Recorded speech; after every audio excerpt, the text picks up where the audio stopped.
तो वैसे तो नॉर्मली रूटीन ये सेट हुई थी कि अभी जब इनकी नाइट शिफ्ट होगी तो बच्चों को देखेंगे।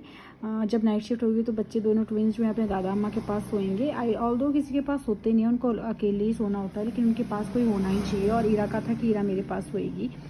और जैसे ही सितंबर में शिफ्ट चेंज हुई तो ईरा का शिफ्टिंग प्लान हुआ पापा के पास उनके, और मैं हो गई बच्चों के पास शिफ्ट। लेकिन अभी 2-3 दिनों से इसने बिल्कुल ही रूटीन चेंज कर दी है। अभी मेरे साथ ही सोती है, तो तीनों मेरे साथ ही सोते हैं। पहले मैं ट्विंस को सुलाती हूँ और उसके बाद मैं ईरा को सुलाने लेके जाती हूँ। तो ईरा का इस रूम में पहले पूरी एक्टिविटीज़ हो जाती हैं, story telling, book reading and थोड़ा सा जो भी इसको लिखना होता है, जो भी इसको छोटी बहुत पेंटिंग वगैरह करनी होती है और जो मस्ती करनी होती है यहाँ करवा लेती हूँ। लेकिन वो एक्चुअली में थोड़ा बास होती है, क्योंकि मैंने नोटिस किया लास्ट के मतलब अभी 3-4 दिन की में ही उसने रात के टाइम मुझे ढूंढना शुरू कर दिया था। तो मुझे बिल्कुल मन नहीं था कि मैं उसको बिल्कुल भी रुलाऊं, तो उसको मैं अपने साथ ही रूम में ले जाती हूँ सोने के लिए। और इसी तरह से थोड़ी अब उसकी रूटीन सेट हो रही है और उसने थोड़ा सा नंबर्स पे अब अच्छे तरीके से इंस्ट्रक्शन फॉलो करना शुरू कर दिया है। ये उसकी आज की एक्टिविटी थी जो उसने खुद ही की है, और ये कोई अंडर प्रेशर उससे हम कोई चीज़ नहीं करवाते, उसको जस्ट फन में ही हम जो चीज़ें करवा पा रहे हैं वही सिखाते हैं। और बस ऐसे ही थोड़ी रूटीन फॉलो हो रही है। दिन के टाइम में मोस्टली अभी 12 to 4 PM तक बच्चे अपने दादा अम्मा के पास रहते हैं। तब तक मैं उनको थोड़ा उनका खाना और उनका जो भी है टॉयलेट ट्रेनिंग वगैरह सब कुछ देख लेती हूँ। उसके बाद 4 o'clock जब मैं बच्चों के पास जाती हूँ तो उनको मैं थोड़ी देर, अगर बारिश ना हो तो क्रॉलिंग के लिए छोड़ती हूँ छत पे। और उसके बाद मैं नॉर्मली उनको नहाती हूँ उसके बाद, और उसके बाद मैं उन बच्चों को सुलाने के लिए उनके रूम ले जाती हूँ। और उसके बाद मतलब 1-1.5 घंटे तक उनकी सुलाने की प्रोसेस चलती है, जिसमें उनको उनके रूम में ही थोड़ा मैं खेलने देती हूँ, थोड़ा एडजस्ट होने देती हूँ, और फिर वो फीड वगैरह लेके सो जाते हैं। उनका एक्चुअली स्टार्टिंग से ही सोने की रूटीन ऐसी रही कि उनको सुला देते हैं अकेले ही, तो वो वैसे ही अब सो जाते हैं। उनको कोई साथ में सोने के लिए नहीं चाहिए, और हमारी इस मैडम को साथ में कोई ना कोई सोने के लिए चाहिए ही होता है। अभी बिल्कुल बात नहीं कर रही है, लेकिन मुझे सुने जा रही है।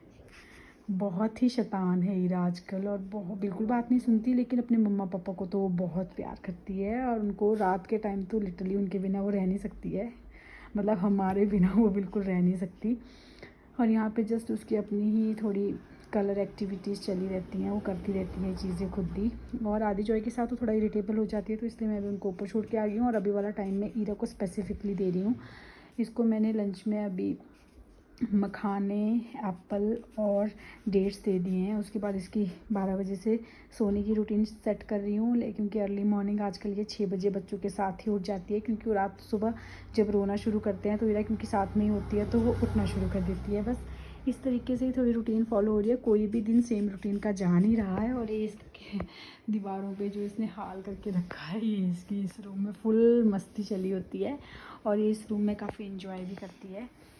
तो अभी फ़िलहाल घर की एक्टिविटीज़ में मैंने नोटिस किया, हमें ऑलमोस्ट 2.5 महीने घर में आए हुए हो चुके हैं, बट नॉर्मली बच्चों का कोई भी सेम पैटर्न नहीं आ रहा। पहले तो उनको वो बच्चे कॉन्स्टिपेटेड रहे, फिर उनकी टीदिंग हो गई, उनको लूज़ मोशन स्टार्ट हो गए थे, फिर एडी बीमार हो गया, उसको वो फिब्राइल था। और ईरा का थोड़ा अच्छे से रूटीन सेट नहीं हो रहा था, क्योंकि वो किसी के साथ इतनी अच्छी एडजस्ट हो ही नहीं पा रही है। उसको बेसिकली मैं और जगराज ही चाहिए होते हैं। तो बस अभी बस ऐसी थोड़ी सेटलमेंट चली हुई है, जिसमें काफ़ी अप्स एंड डाउन है। खासकर नींद का काफ़ी बड़ा इशू है, और साथ में बारिश बिल्कुल नहीं रुक रही है। और अभी भी जस्ट फिर से बारिश होने को है। मतलब सितंबर में कल रात सबसे ज़्यादा बारिश हुई पूरी बरसात की, और काफ़ी ज़्यादा नुकसान भी हो रहा है।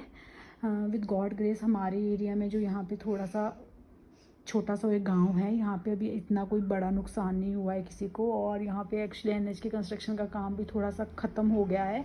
तो अप्रॉक्सीमेटली इस 500 मीटर के एरिया में थोड़ा ऐसा कोई नुकसान नहीं है। बाकी देखते हैं अब बरसात कब ख़त्म होती है।